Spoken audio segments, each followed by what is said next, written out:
ನಮಸ್ಕಾರ, welcome to VSK Karnataka recipes. ಇವತ್ತು Savji special chicken sambar ಮಾಡುತ್ತಿದ್ದೇನೆ. ಈ ಸಾವಜಿ ಚಿಕನ್ ಶೇರ್ವಾ ಖಾರವಾಗಿ ತುಂಬ ರುಚಿಯಾಗಿರುತ್ತದೆ.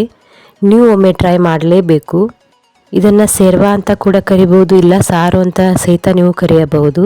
ಬನ್ನಿ ಈಗ ಸಾವಜಿ ಚಿಕನ್ ಶೇರ್ವಾ ಹೇಗೆ ಮಾಡೋದು ಅಂತ ನೋಡೋಣ. ನಮ್ಮ ವಿಡಿಯೋ ಫಸ್ಟ್ ಟೈಮ್ ನೋಡುತ್ತಿದ್ದರೆ ತಪ್ಪದೇ ಚಾನಲನ್ನು ಸಬ್ಸ್ಕ್ರೈಬ್ ಮಾಡೋದನ್ನು ಮರಿಬೇಡಿ ಮತ್ತು ಫೇಸ್ಬುಕ್ ಪೇಜ್ ಫಾಲೋ ಮಾಡಿ. ನಾನು ಇಲ್ಲಿ 1 kg ಚಿಕನ್ ತೆಗೆದುಕೊಂಡಿದ್ದೇನೆ. ಈಗ ಇದಕ್ಕೆ ಒಂದು 5 ಸ್ಪೂನ್ ಆಗುವಷ್ಟು ಖಾರದ ಪುಡಿ,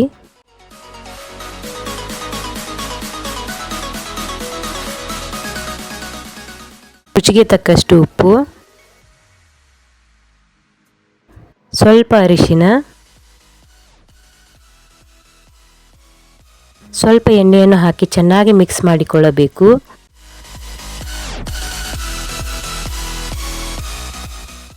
ಈ ಸಾವಜಿ ಚಿಕನ್ ಶೇರ್ವಾಗೆ ಖಾರದ ಪುಡಿ ಸ್ವಲ್ಪ ಜಾಸ್ತಿಯೇ ಬೇಕಾಗುತ್ತದೆ. ನೀವು ನಿಮ್ಮ ಖಾರಕ್ಕನುಗುಣವಾಗಿ ಹಾಕಿಕೊಳ್ಳಬಹುದು. ಈಗ ಇದನ್ನು ಮ್ಯಾರಿನೇಟ್ ಆಗಲು ಬಿಡಿ. ಈಗ ಒಂದು ಪಾತ್ರೆಯನ್ನು ತೆಗೆದುಕೊಳ್ಳಿ. ಈಗ ಇದರಲ್ಲಿ 1 ಬಟ್ಟಲಿನಷ್ಟು ಒಣ ಕೊಬ್ಬರಿಯನ್ನು ಚೆನ್ನಾಗಿ ಕಟ್ ಮಾಡಿ ಫ್ರೈ ಮಾಡಿಕೊಂಡಿದ್ದೇನೆ. ಇದು ಚೆನ್ನಾಗಿ ಫ್ರೈ ಮಾಡಿಕೊಳ್ಳಬೇಕು.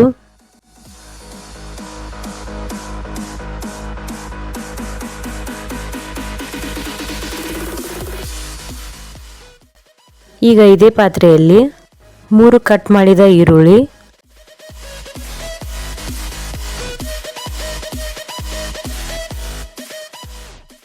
ಸ್ವಲ್ಪ ಗೋಡಂಬಿ, ಇದನ್ನು ಸಹಿತ ಚೆನ್ನಾಗಿ ಫ್ರೈ ಮಾಡಿಕೊಳ್ಳಬೇಕು. ಈರುಳ್ಳಿ ಕಲರ್ ಚೇಂಜ್ ಆಗುವವರೆಗೂ ಚೆನ್ನಾಗಿ ಫ್ರೈ ಮಾಡಿಕೊಳ್ಳಿ. ಈಗ ಮಸಾಲೆ ಕಾಳುಗಳನ್ನು ಫ್ರೈ ಮಾಡಿಕೊಳ್ಳೋಣ. ಈಗ ಇದಕ್ಕೆ ಸ್ವಲ್ಪ ಚಕ್ಕೆ, 1 ಸ್ಪೂನ್ ಜೀರಿಗೆ, 8 ಕರಿಮೆಣಸಿನ ಕಾಳು, 2 ಯಾಲಕ್ಕಿ, 8 ಲವಂಗ, ಕಲ್ಲು ಹೂವು ಸ್ವಲ್ಪ, ಬಡೆ ಸೊಪ್ಪು 1 ಅರ್ಧ ಸ್ಪೂನ್, ಸ್ಟಾರ್ ಹೂವು 1, ಕೊತ್ತಂಬರಿ ಕಾಳು 2 ಸ್ಪೂನ್ ಆಗುವಷ್ಟು ತೆಗೆದುಕೊಳ್ಳಿ. ಇದಕ್ಕೆ ಸ್ವಲ್ಪ ಕಸ್ತೂರಿ ಮೇಥಿಯನ್ನು ಹಾಕಿಕೊಂಡು ಚೆನ್ನಾಗಿ ಫ್ರೈ ಮಾಡಿಕೊಳ್ಳಿ.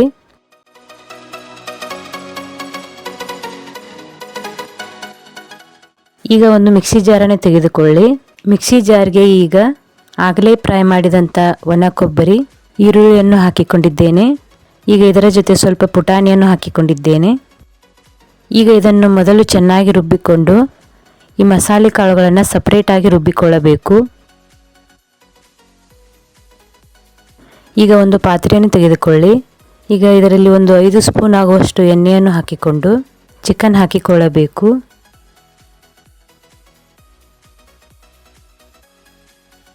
ಈಗ ಇದನ್ನು ಚೆನ್ನಾಗಿ ಮಿಕ್ಸ್ ಮಾಡಿಕೊಳ್ಳಬೇಕು.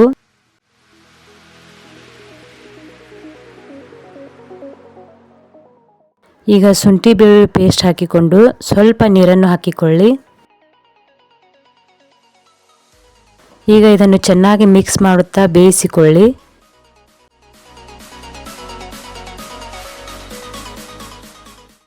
ಈಗ 2 ಕಟ್ ಮಾಡಿದ ಟೊಮಾಟೊ ಚಾಪರ್ನಲ್ಲಿ ಸಣ್ಣಗೆ ಕಟ್ ಮಾಡಿ ಹಾಕಿಕೊಂಡಿದ್ದೇನೆ.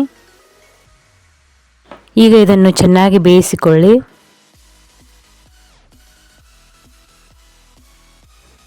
ಸ್ವಲ್ಪ ಕೊತ್ತಂಬರಿಯನ್ನು ಹಾಕಿಕೊಳ್ಳಬೇಕು. ಈಗ ಇದಕ್ಕೆ ಒಂದು ಮುಚ್ಚಳವನ್ನು ಮುಚ್ಚಿ ಚೆನ್ನಾಗಿ ಬೇಯಿಸಿಕೊಳ್ಳಿ.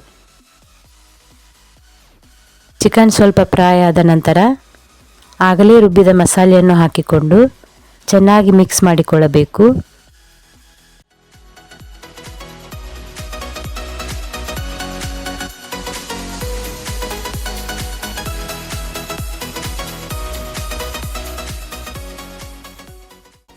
ಈಗ ನಿಮ್ಮ ಶೇರ್ವಾ ಎಷ್ಟು ಬೇಕು ಅಷ್ಟು ನೀರನ್ನು ಹಾಕಿಕೊಳ್ಳಬಹುದು. ರುಚಿಗೆ ತಕ್ಕಷ್ಟು ಉಪ್ಪು. ಈಗ ಇದನ್ನು ಚೆನ್ನಾಗಿ ಮಿಕ್ಸ್ ಮಾಡುತ್ತಾ ಬೇಯಿಸಿಕೊಳ್ಳಿ. ಈಗ ನೋಡಿ, ಖಾರವಾದ ಸಾವಜಿ ಸ್ಪೆಷಲ್ ಚಿಕನ್ ಸಾಂಬಾರ್ ಸವಿಯಲು ಸಿದ್ಧವಾಗಿದೆ. ನೋಡಿ ಚಿಕನ್ ಶೇರ್ವಾ ಎಷ್ಟು ಚೆನ್ನಾಗಿ ಬಂದಿದೆ ಅಂತ.